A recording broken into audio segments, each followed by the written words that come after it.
Hola a todos. Hoy vamos a sumergirnos en un texto bíblico bastante intenso, el Salmo 10. Sí, es un salmo que, bueno, nos enfrenta a preguntas muy profundas. Exacto. Habla de esa sensación de angustia, ¿no?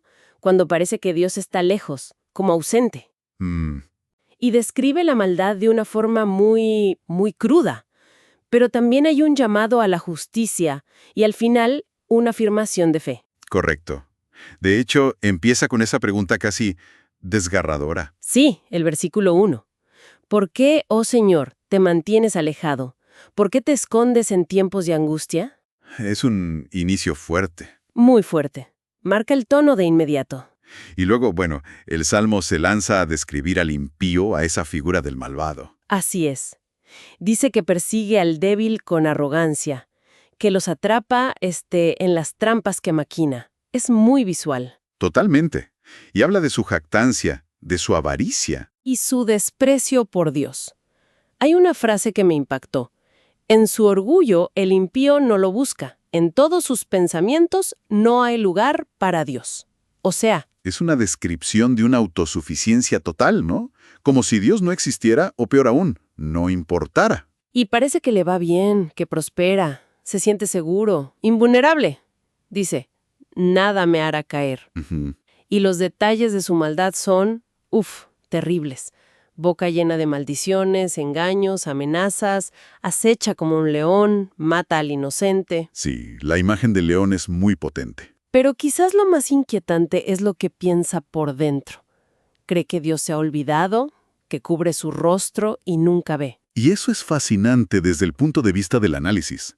Fíjate que el salmista no se queda solo en los actos ¿A qué te refieres? de su opresión, la falta total de temor o respeto por algo más allá de sí mismo. Entiendo. Es la psicología del opresor, digamos. Exacto. La autosuficiencia llevada al extremo del desdén. Pero entonces, frente a este cuadro tan desolador, ¿qué hace el salmista? ¿Se resigna? No para nada. Ahí viene el giro. El salmo no es solo una descripción, es también una reacción, un grito. Cierto, cierto. En los versículos que siguen, del 12 al 15, el tono cambia completamente. Ajá. Se convierte en una súplica directa muy vehemente. Levántate, Señor. Alza tu mano, oh Dios. No olvides a los indefensos. Es un clamor por intervención ya. Sí, e incluso le pregunta a Dios casi como retándolo. ¿Por qué el impío desprecia a Dios? ¿Por qué se dice a sí mismo, no me pedirá cuentas? Es una pregunta durísima. Pone el dedo en la llaga de la aparente impunidad. Pero justo después, contrasta esa idea con su propia fe. Dice, pero tú, oh Dios, sí ves la aflicción y el dolor, lo consideras para tomarlo en tus manos. Ahí está la clave, la fe en que Dios sí ve, aunque el impío crea que no. Y lo llama ayudador del huérfano. Pide justicia activa, rompe el brazo del impío y el malvado, pídele cuentas. Ese clamor nos mete de lleno en el tema de la teodicea, ¿no? El famoso problema del mal. ¿Explica eso un poco más? Bueno, es la pregunta de cómo puede existir un Dios bueno y todopoderoso si vemos tanta maldad e injusticia en el mundo. Y a veces parece que los malos prosperan. El salmista vive esa tensión en carne propia. Claro. Cuando pide que Dios vea y tome en sus manos, no está pidiendo que solo observe.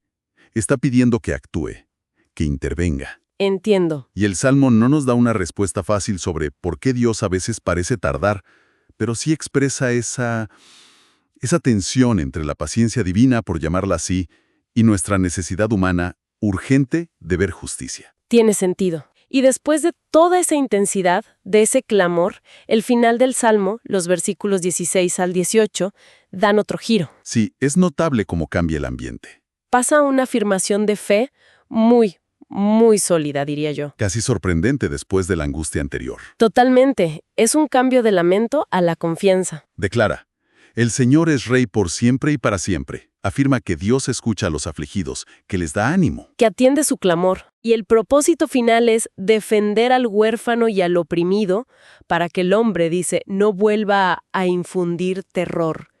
Es como un respiro de esperanza. Exacto. Y esa declaración final no es que borre la angustia o la descripción de la maldad que hizo antes. No, claro. Sino que la pone en perspectiva. Es como decir, A pesar de todo esto que veo y sufro, mi confianza última está en que Dios reina y que al final su justicia prevalecerá. Es un ancla en medio de la tormenta. Qué buena imagen. Entonces, si recapitulamos un poco. Dale. El Salmo 10 nos lleva en un viaje, ¿no? Empezamos con la angustia del silencio aparente de Dios, pasamos por una descripción súper detallada de la mentalidad y acciones del malvado, Sí. llegamos a un clamor apasionado para que Dios actúe, Un grito casi desesperado. y terminamos con esta poderosa declaración de fe en que Dios es Rey y hará justicia. Exactamente. Un recorrido completo de la experiencia humana frente a la injusticia. Sí, Y nos deja pensando, creo yo. Este salmo antiguo sigue siendo muy relevante. Nos enfrenta a la misma tensión. Vemos la maldad, a veces vemos cómo prospera. lamentablemente sí. Y al mismo tiempo, muchos mantienen la fe en un Dios justo. ¿Cómo equilibramos esa indignación necesaria ante lo que vemos con la esperanza en una justicia final, como la que afirma el Salmo? Es una pregunta clave para hoy. Y también, pensando en el impío del Salmo, ¿qué efecto tiene en nosotros, en nuestra conducta diaria, la idea de que somos vistos, de que nuestras acciones, buenas o malas, tienen consecuencias ante algo o alguien superior, o la falta de esa creencia, claro? Da para reflexionar mucho, sin duda. ¿Cómo esa perspectiva cambia o no nuestra forma de actuar? Exacto. Es algo para llevarse y meditar.